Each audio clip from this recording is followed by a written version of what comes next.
It's a pleasure having you tuned in on Church of Uganda Family TV. Thank you so much for following all our programs, and I welcome you from News at 8. Thank you so much for watching us from morning up to now. This is the Family Hour, empowering families one episode at a time. Adrian Austin Mukalazi is my name, and we are grateful that you are part of this particular episode of the Family Hour, where we discuss education and career. And I believe you are being empowered. Now, there is a lot that is happening in the world of education. The First Lady, as she was closing the ASHU training today, that is a training for head teachers, she cautioned them on absenteeism, and this has been an issue. This has been a song all along. We've had head teachers and teachers who have also turned to spending much of the time doing their personal businesses instead of doing the work of the government or the ministry that is bestowed unto them, that is educating the children of this country. Now, putting that aside, we know we are also getting closer to the education, to the final examination season, that is PLE, UCE, USCE. Now, in the morning we had a discussion from UNEB, and yeah, I also want to echo this. Parents, let us not be reluctant. Make sure that you are part of this process. They encouraged us to follow up on our children's registration. So as a parent, please do this to avoid disappointment at the last minute. But that is not our discussion today. Today we are discussing Uganda's primary school education, and we want to understand how it operates, why the 7 years, what is embedded in the 7 years. And because we are talking about education standards, we have a lot to discuss. We've had very many issues. Of course, we know that after the final exams, it has been ranked that sometimes, in most cases, private schools actually perform better than public schools. Now, why is that? Are there any initiatives to improve that, so that we are also proud of our public schools, the government schools? Those are some of the things we are going to get into in this particular discussion. Therefore, if you're a parent, an upcoming parent, you're a stakeholder, please don't go anywhere. You can keep up that discussion on our social media platforms, that is COU Family TV on Twitter and Facebook. But we are with the one, Mrs. Ankunda Doreen, who is the Commissioner Basic Education Standards in charge of pre-primary and primary education. You're most welcome, Mrs. Doreen. Thank you. It's a pleasure having you once again. It's a pleasure. I'm happy to be hosted once again here. You know, when it comes to these wee hours of the evening, I know you've had a very long day, but we are grateful that at least you've sacrificed this time for our viewer and a parent out there watching us. Thank you so much. It has indeed been a long day, but I thank God I've managed to be here. And thank you, and greetings to all our viewers. Okay, so if we can have a brief review of last week's show, where we are talking about preschool, pre-education. Very many people were appreciative. They said, actually, we know the truth, but the only problem is we are living in a competitive world. Now, I think it is high time for the government to quicken the regulation, and that is now calling for the framework, the policy to regulate all this, so that it is not looked at as a business, but as a service rendered to the ones that need it, the little ones. But in your own perspective, how can you review last week's program? Thank you so much. It's unfortunate that people know the truth, but because they are in a world of competition, they intentionally do the wrong. Yeah. just to keep in business. But to review those who listened in, we talked about pre-primary education, and we said it improves children's long-term education outcomes. It is very necessary, and it supports the early learning. It improves readiness, and a child is prepared now to move in the transition of primary education. Under the Convention of the Rights of Children, 1989, every child has a right to develop, to survive, to thrive, and to reach their full potential. So the government of Uganda recognizes the fact that the early childhood care education is the foundation for quality education, as it comprises of the critical phase in children's physical, mental, and social development, as we talked last time. Now, today we want to talk about primary education. Exactly. As you've said, primary education, this is education system that has taken place since 1960, and it consists of 7 years of education. It is considered the first level of formal education in which pupils follow a common basic curriculum. How is pre-primary? Is it non-formal or informal? It is recognized as also education, but not formal like primary. But it is a mandate of Ministry of Education to oversee. That's why it has regulations, because as it is indicated in the that's why the act is called pre-primary and primary education, then post-primary, meaning that it is recognized and the government regulates it. You've talked about quickening the policy. I believe when the policy is ready, because everything has been completed and it is only awaits the tabling on Parliament. And we all pray that really, if it is passed, then we shall not have those imbalances where people act in any way they want, as if they are running their own business. But we want to take charge. We want the government to take charge and seriously regulate and ensure that these institutions move the way they are supposed to move. Because it is a serious business, I should say. It is serious, but people look at it as the most profitable business. it may be, but they should compete in the right way. Yeah, true. They should compete in the right way. And so why the 7 years? Yes, it is formal, and now why these 7 years from P1 to P7? Yeah, of course.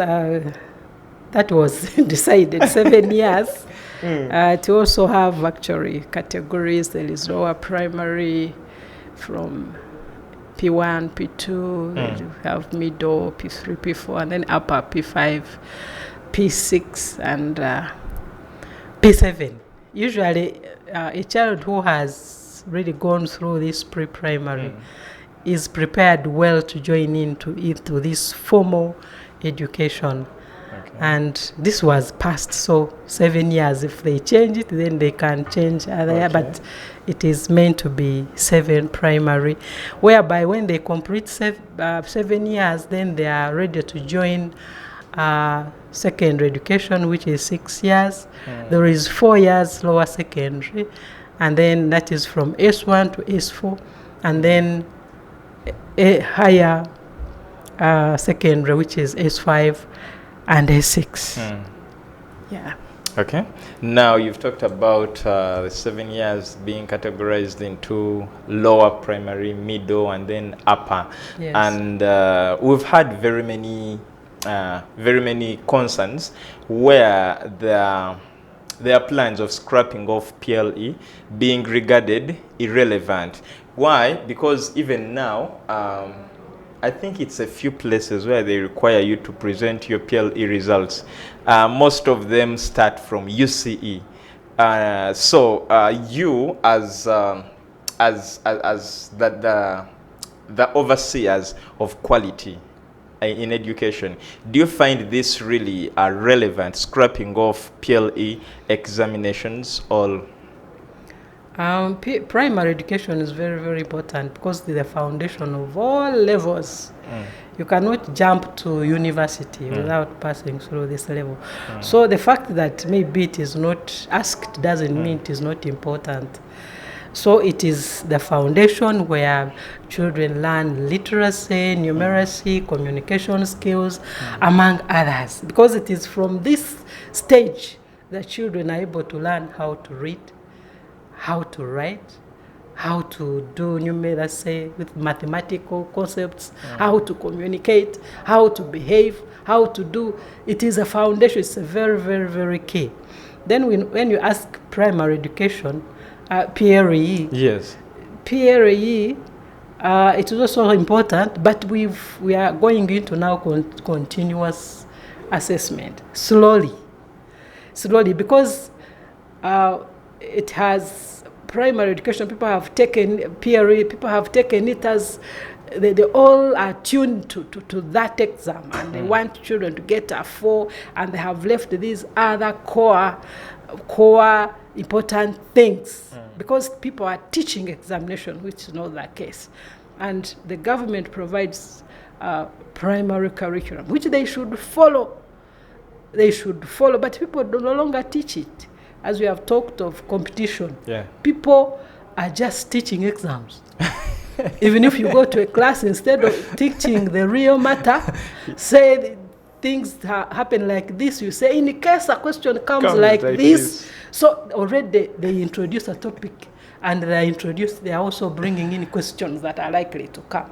So it's, very small percentages is assessed at PRE, because you see a person learns for 7 whole years, but he's only assessed for 2 hours. You sit PRE, English 2 hours, all the English you learned for from 7 P1. Years, and then you are asked to respond in 2 hours.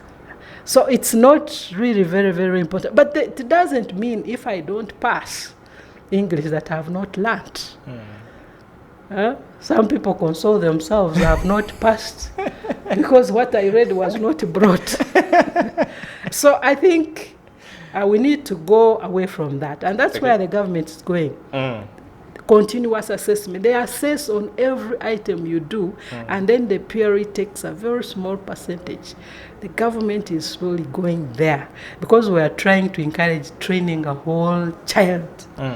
Not only tuned academics. This is mostly done by private schools. No, but I think it is also the pressure that surround them, because when you look at, besides the private schools, when you look at the public schools, the first class public schools, the traditional schools, they even have a cutoff at 5 aggregates. Now, because this primary school teacher promised a mother that your child will go to school A, so they have to do that in order to make them qualify for the other school.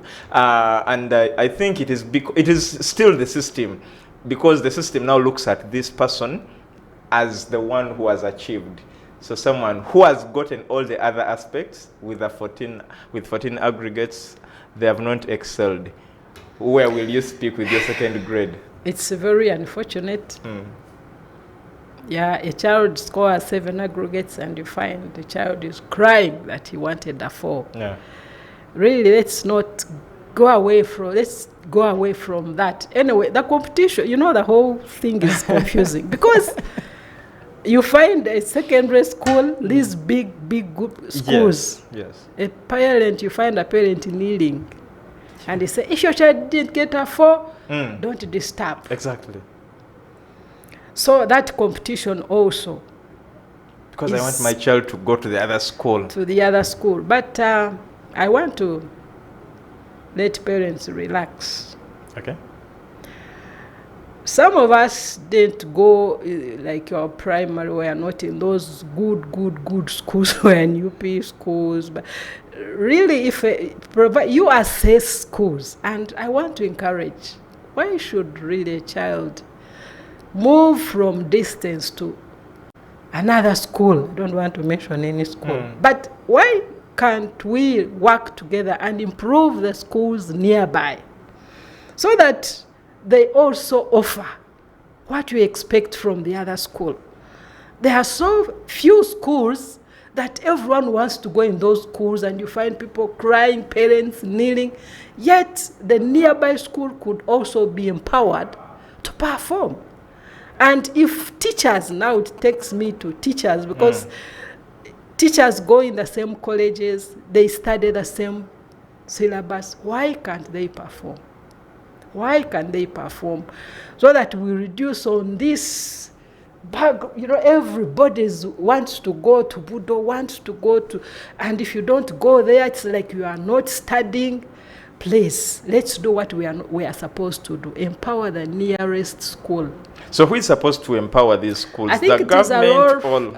It's a role for us all. The government, the parents, the old boys and girls. You find the person studied in a school and he has not even gone back to see how it is faring. So we, especially people who studied in the 10th world, I don't know what to say, third world schools. And then they left and joined, and they want their children to go to good schools. But so we shouldn't really discourage. And head teachers also, please. I want you to consider children who have come from rural areas. There are schools I know, if a child scores 15 from that rural school, he admits. And that child, given all the necessary requirements, getting exposed to all those facilities. A child who came with 15 to go to Budo or St. Henry's will make it. It's a matter of time, just watch. So if we all look at 4, we are all not going to get 4. And so it's like children, you cry when you have a 5. Because the parents, this gets to the parents. The parents caution their children, I want you to bring a 4 here. So, that's very bad. Anyway, parents are not also blamed because they also want a certain school. I want you to go, I don't want to mention schools, but they tune them towards the school they want them to go to.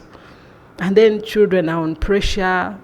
Really, a child who gets a 5, a 6, even 10, even 11, even they have performed. Please take them where they fit. Because you can put them in a school really where they cannot even able to compete. Take them where they can perform averagely and improve without stress. Okay. There is something important that you raised, and I want us to draw some time on it. You said it is a collective effort to better all schools. Yes, I know the Directorate of Education Standards, where you come from, has really done a lot. But we also look at the parents, the teachers, and the community at large, because now this brings in the local government leaders. Now we also go to the political leaders and all that. But starting from the role of a parent who takes this child to this school and cautions the teachers, I want my child to get 4. Even when and you. So what role should a parent take on in trying to empower these schools so that we can all be proud of these schools and not be selective? Sometimes someone asks, which school did you go to, and you shy away. You don't even want to mention the school you went to because it is not listed among. No, it depends who you are. Even if I went to a third world school, it's been able to... the 10th world. The 10th world, but I've been able to come out. Okay. Yeah, you are actually even more important than... You talked about OBs and OGs. We shall now get to that. Let us first talk to the parent. Yes. So I would think let everyone play his role. Encourage your child to work hard. Give the requirements as asked. There is where I went and the head teacher was asking the parent, because the child came when you had a 5, and by the time he left A level, he had the super first grade, but he got, by the time he completed S4, he had a weak first grade, like 25. And now the head teacher was asking the parent, where did you lose the ball? Why did you borrow? I'm not going to admit him for A level. But the head teacher should not ask the parent. Well, the parent, his role is to encourage the child to read hard. And the school, you have asked me all you require. I've given it to you. Now it is your role to ensure that now the child. So we need to combine efforts. If the school says, I want this to make your child pass, please give me this. Now they are asking a lot of money. And parents struggle. They look for this money, all passing through all struggles, and they give you. So the parent should not only look for that money and give the teacher and keep quiet. He should take the responsibility to go and follow up this child. As research has shown, parents who visit their children at school and see teachers, students have really improved, because he knows my father will ask, my mom will come and ask the teacher if I'm not working hard. But some parents just pay the money and go and do business. And wait for the end of term report. If a teacher also knows that this child mom comes and asks me how he is, he also take care of her. Hey, you, why are you not doing this? Why are you not at school? Why are you not doing corrections? Because he knows that the parent will either call or come to ask, how is my child faring? And so it is a responsibility for teachers and parents to ensure that they work together to improve the education of this child. Even the child himself needs to make sure he works hard, because the parent struggles to look for money here and there to ensure that you study. Now, if you go and start praying around, you'll be disappointing even the teacher and the parent. Because much as the teacher tries and the parent tries, at the end of it all, it is you, the child, to put in extra effort, to know that it's you to read hard. Because when you sit in an examination, it will be you to answer. The teacher will not answer for you. The parent will not be there to answer for you. So children should also work hard. So it is a responsibility of the parents, the teacher, the learner, the stakeholders. We have board of governors, we have school management committees to ensure that everything is moving in the right direction. Okay. That is very important. When you talked about parents following up, you reminded me how my father used to follow up. And that time I hated my teachers. Why did you hate them? No, they were always on me. And you know, as a young boy, you think they're just denying you your freedom. But it's now that I realize that it made you what you were, because they followed up. Yeah, true. Everyone should play his part for this child to really improve. So talking about improving the quality of primary education, we've had very many issues. One is what actually the First Lady emphasized on. That is absenteeism of teachers. I know this has been a song. There was a time your directorate conducted a survey, and you actually realized that a teacher is supposed to be maybe at school 5 days a week. They come once, or even they don't come in a month. And when you followed up where they are, you found them somewhere in their shops, busy taking on business and all that. But we also have others who deliberately come and they don't perform. They come to school, they don't perform. Now, of recent, you launched the teller, and I believe this was one of the ways through which you can better education. But let us talk about this. Has this yielded any results, or we are yet to fall through the same history of teachers being absent? Yes, you've talked of teller. Teller is teacher effectiveness and learner achievement, which the government has really initiated to ensure that teachers and learners are at school. It tracks even the learners? Yes, it captures learners' attendance and teachers and head teachers. This initiative has started where some schools are really doing it well. Other teachers, of course, don't want it. Some are saying, the things they have brought. They keep on complaining that the machine doesn't work. It captures when you enter in the time you've entered in, and of course, it doesn't only recapture the time. It goes on even to see the timetable, whether you are following it. So this, but why should we be policed to that level? So I think the whole thing is passion. We should have passion to teach. The government has started it. It is working in some schools. Some have appreciated. It has improved attendance. That some schools. Some have really embraced it, and they are doing it well. And others are still complaining, it is not working, we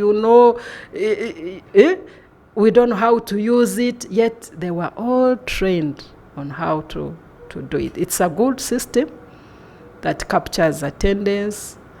It goes, and the good thing with it, when a teacher X clocks in, we see them on our dashboard at Directorate of Education Standards.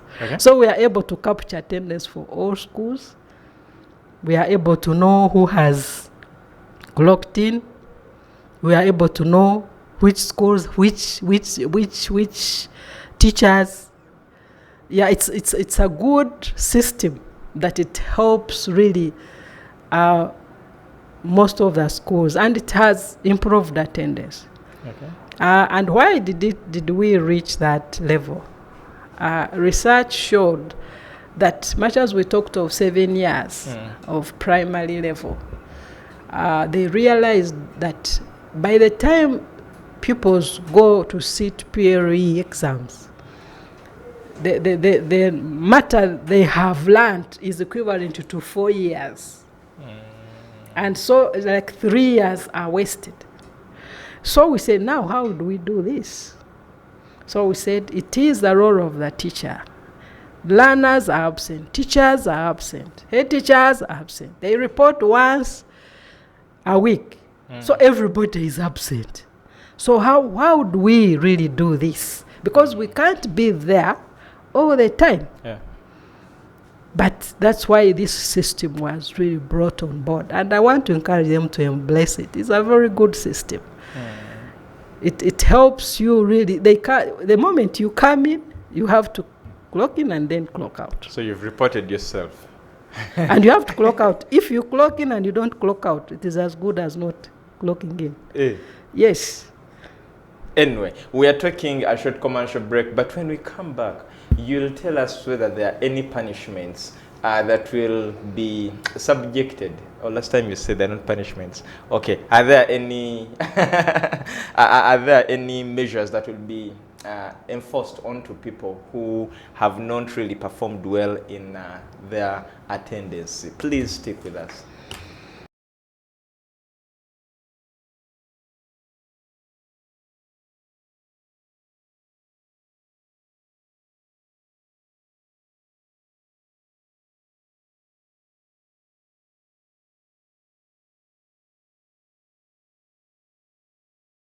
On primary education, these 7 years, they're very, very important. That is why we are giving in this time to discuss these 7 years, because they're very, very important. And I believe if the foundation is weak, then the structure will be weak too. So we need to strengthen the foundation, which is now the pre-primary and primary education. And very many of us don't know actually what the government is doing to curb some of these eventualities of absenteeism and you know, all those things. We've had the things to do with the MEs and all that, and very many people don't know why the government is really, the Ministry of Education is really enforcing such onto schools where every learner is supposed to register. Now there is the teller that tracks attendance of the learners and the teachers. So all these are being done now. You as a parent, did you know that these things are in place? And teachers, we also encourage you to embrace this system. But like our guest has said, why do you wait to be put to this?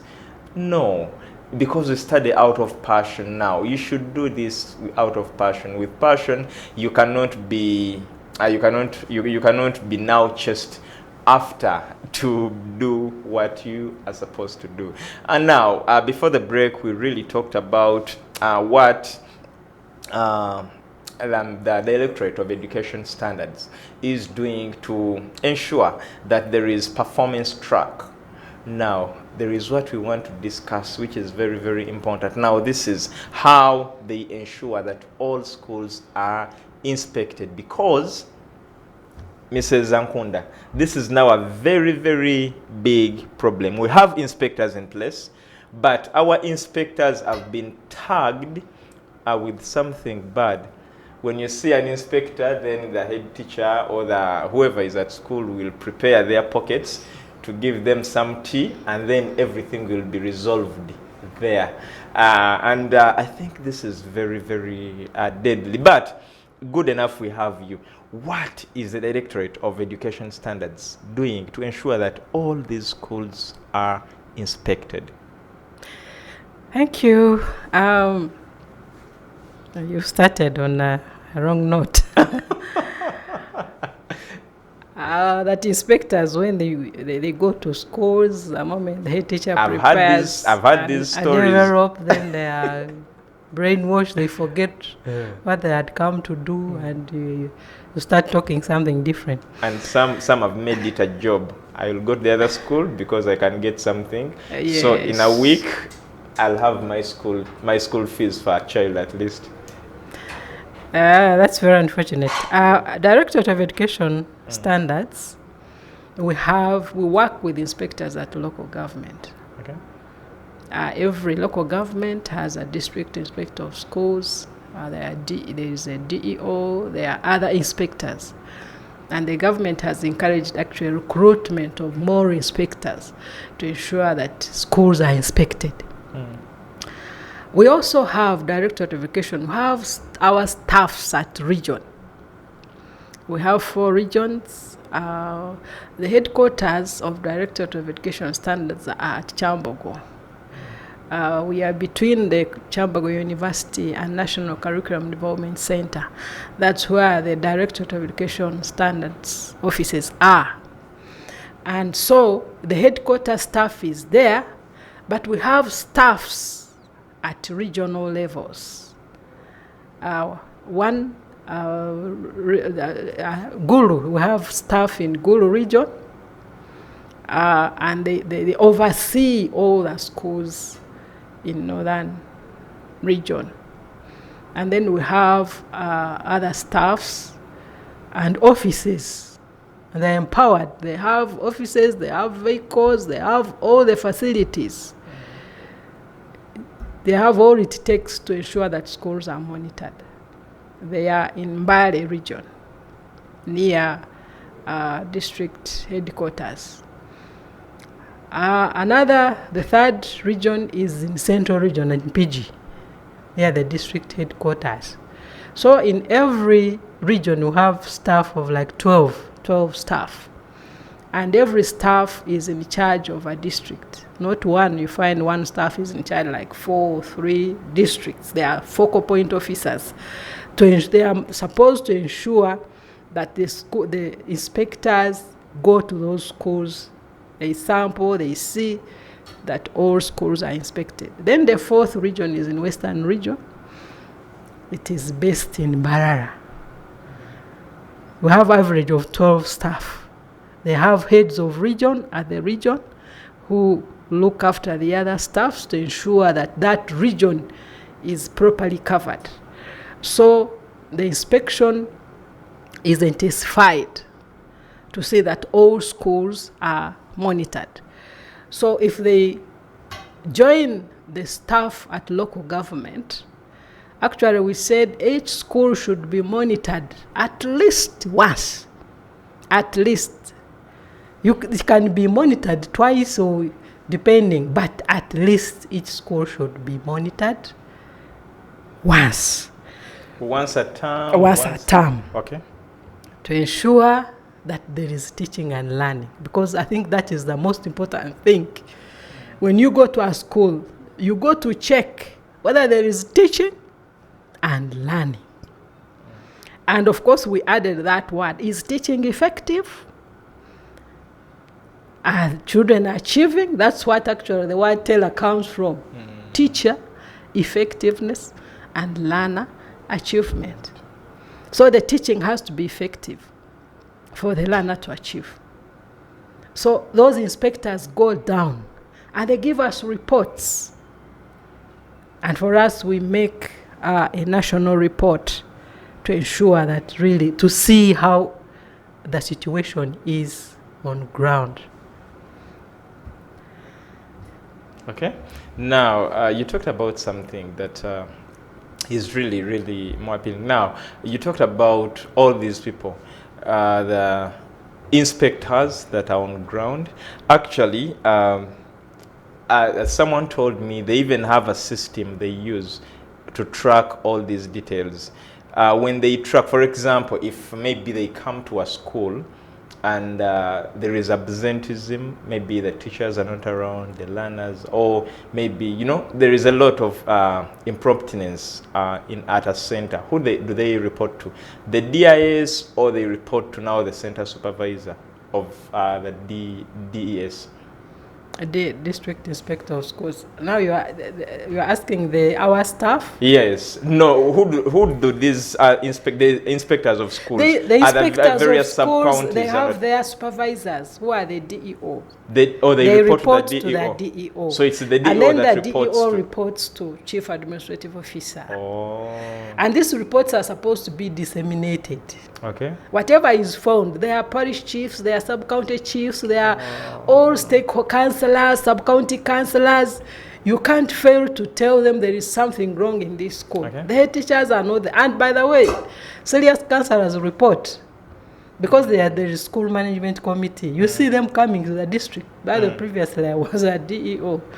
And you see them. For us, we don't see teachers. They are always upset. They report themselves to the district. Of recent, the IGG imprisoned a DEO, the DEO of, I think, Rakai district, over mismanagement of school. That was, mismanagement of funds and, So they report to the accounting officer, who is chief administrative officer. Okay. But these inspectors also, they report they report to us. Okay. Yeah, they make reports. By the way, we have also digitalized the inspection. Yes, you when you go to a school, we gave every inspector, they got tablets. So the inspection tool is digitalized. Okay. And you inspect, and then we get the report directly. If the teachers are 10, you report that maybe we found 6. And then you cannot tamper with that report, because then you have to report within 7 days. If you don't report within 7 days, then the information disappears. And we also even capture the GPS. So there is no way. The inspectors used to make desk reports. You see it, you say, I've gone there, I don't make this, but this time you have to reach and you have to take photos. Photos for the head teacher, photos in class, wherever, to show that you've been there. And the GPS is also captured. So we have gone that far.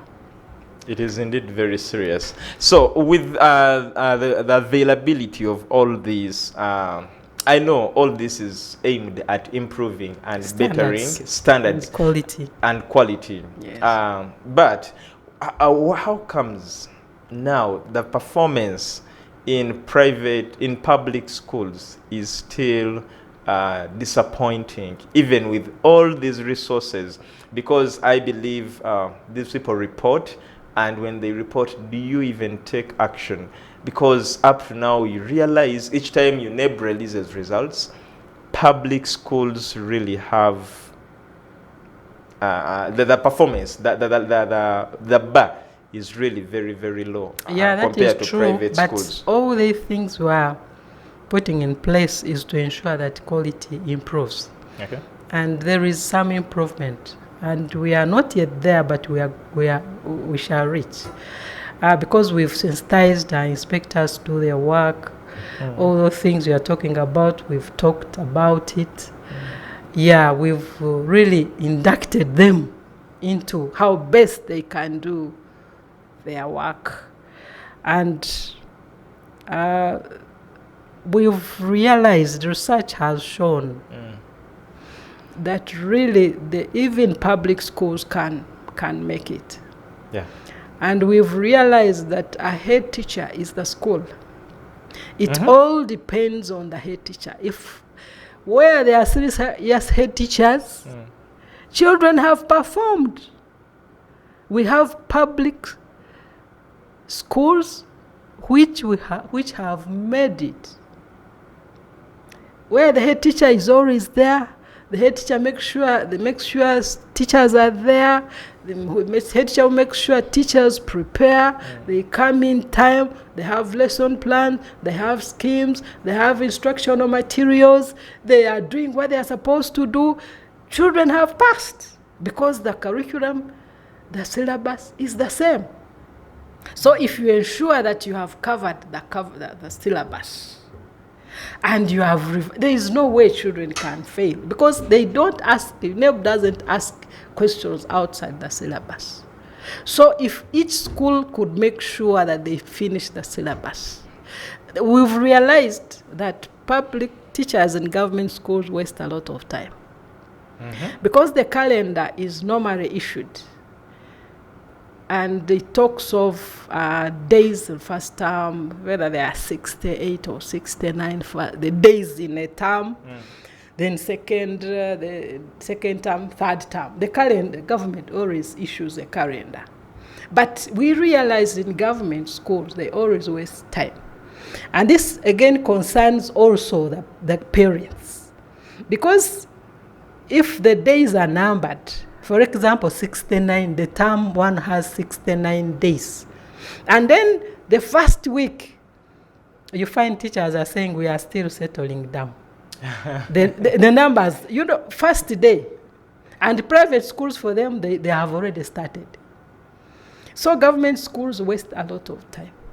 The first week, the second week, they are settling down. 20 days are gone. Then the last days, and we are doing exams. We are marking. Another 2 weeks wasted. Now how many days from 69 are gone? And yet the syllabus is made in such a way that this period you're supposed to have covered this work.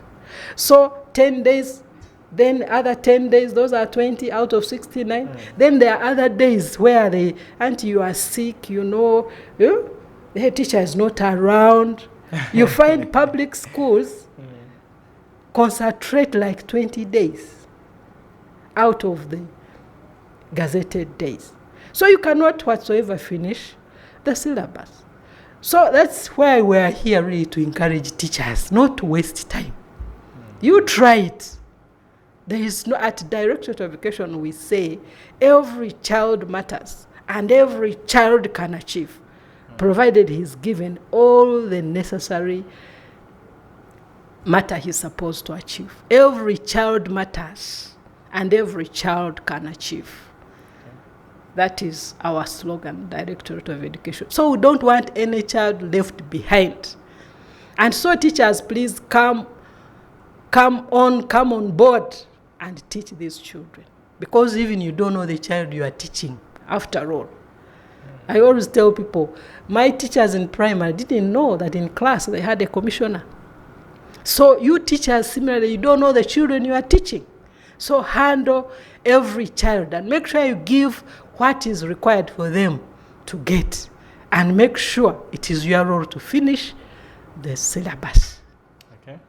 Now, talking about the teacher's role, what is the role of the Ministry of Education in all this, especially when it comes to, besides what we've talked about, where you've put in place inspectors and the teller and all that, what is the major role the ministry is supposed to take on in ensuring quality education in public schools? Our role as ministry is to ensure that all children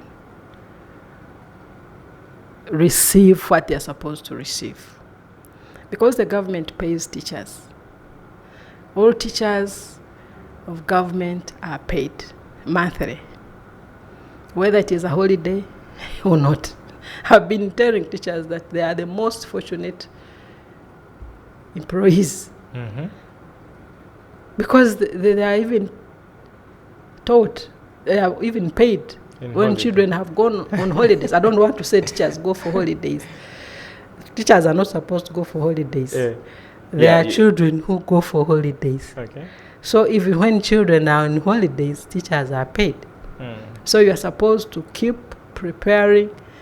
You are supposed to, at least head teachers should ensure there is a teacher even during holidays. So ministry's role is to ensure that teachers are paid. And they are paid for the work done. We don't want to pay teachers who are not doing their work. So please be on your job and do the right thing. We monitor local governments, like Directorate of Education. Like, you know, primary education is decentralized. So for us, we go to local government. Then secondary department goes to secondary direct. But for us, because primary schools are decentralized, so we go to local governments. We to ensure that they have gone to inspect. And even our tool for primary education is given to inspectors at local government. So we ensure that the inspectors do their work. They do support supervision. By the way, when you go for inspection, they don't go to look for faults. They have to give support supervision, to see where they are getting challenges, to help them. Head teachers who have challenges with the teachers, assist them, because the head teacher is the first inspector. So the inspector goes to the school to give support, to ensure their teachers are doing their work. Teachers are in class. Teachers follow the timetable. The environment is clean. Sanitation is at par. The teacher-pupil ratio, the pupils have desks. They eat lunch. The children eat lunch. They are in uniform. That to ensure that the school is really in order. That's why the inspectors at the district are there. Okay. Yes, and even ours also follow up to see whether inspectors are doing their work. They work hand in hand to ensure that work is done. And we are doing all this. All whatever we are doing is centered around the child, the well-being of the child. Okay. Yes. This is really very, very important that the ministry is really doing whatever they're doing to ensure that there is quality education that the children of the nation receive. But there's been always a discussion. Like you talked about how private schools don't waste time and what. Now there is what we call early reporting to school. Today, I found students from some private schools have already returned, even when it's not yet the official date. Does the ministry give a provision that you can open the term on this date, or it should be strictly the opening date and followed? And are there any measures taken to see that if it is holiday and fully utilized? Yeah, true. When the ministry issues the school's calendar, it cuts across, whether public or private. So those who are teaching, those who have already opened, they are doing it illegally, and that they are doing it on their own. Because for us, we know the schools will officially open next week. Okay. Only that it just simplified because of jam, especially those ones who come from like Kampala and whatever. Yeah, they can come like a day earlier, 3 days. But these people who come a week, we simplified. Because sometimes when we say it is 1 day, you may find a lot of jam. But at least if others come just on intervals, not on the same day, that one is allowed. But those who go an extra mile to teach, they are doing it at their own risk. And if they are caught, I hope you will not blame anybody. Because the calendar for the institutions is very clear. It talks about the official days for opening and the official day for closing. But because they are private institutions, for them they think they even run privately, for them they start anytime they want and open anytime, which is very wrong. We have one calendar distributed to all institutions. Okay. As we wind up this discussion today, I want you to give us your closing remarks on the entire subject as we've discussed it about primary education and where you see public schools in the next 5 or more years to come, when probably all what you've talked about has been worked on. One is to give maybe to private directors of private institutions. One, to encourage them to follow the ministry guidelines. Because you are running a private institution doesn't mean the children are private. The children are not private. They are public children. And we are concerned about the child. If you start a school in your bedroom, the inspectors will not hesitate to go there. But if you don't, provided you gather children more than 210 are not yours, the inspectors can find you there. You cannot hide them because they are public children. So I encourage you to follow the same curriculum, follow the same order, because children go early, very early, which is also risky to our children. And you over pamper them. You give them what is beyond, even what is not necessary. There's a school I know, every day, P7, they would sit for papers. And they have markers. They mark them immediately. They get results another day. Papers. That is too much. So please, let's teach a whole child and let them have time to pray around, to rest.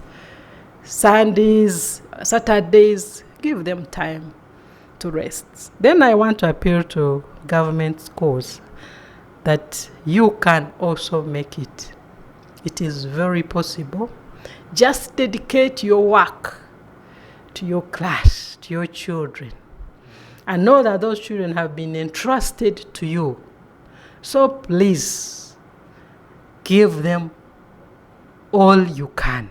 Don't cheat on them, and the benefits may come later. Love your job, have passion for the children, and know that every child matters. Parents also, please play your role. Give what is required to the children where you can, and give them time. Talk to them, follow them up, talk to teachers, and ensure that we work together. And if we work together, we shall all achieve. Thank you so much.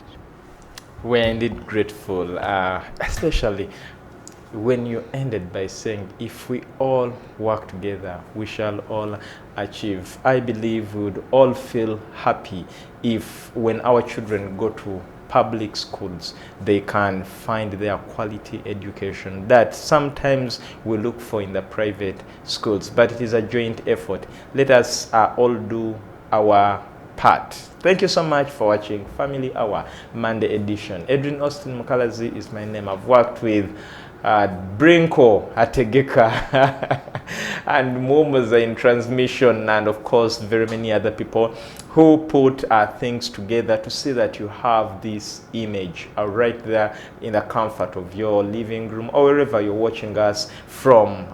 We shall have Soul Moment a few minutes to come, but remember, after Soul Moment there is also a movie that you do not have to miss. And remember to wake up with us on Good Morning Family. God bless you and good night.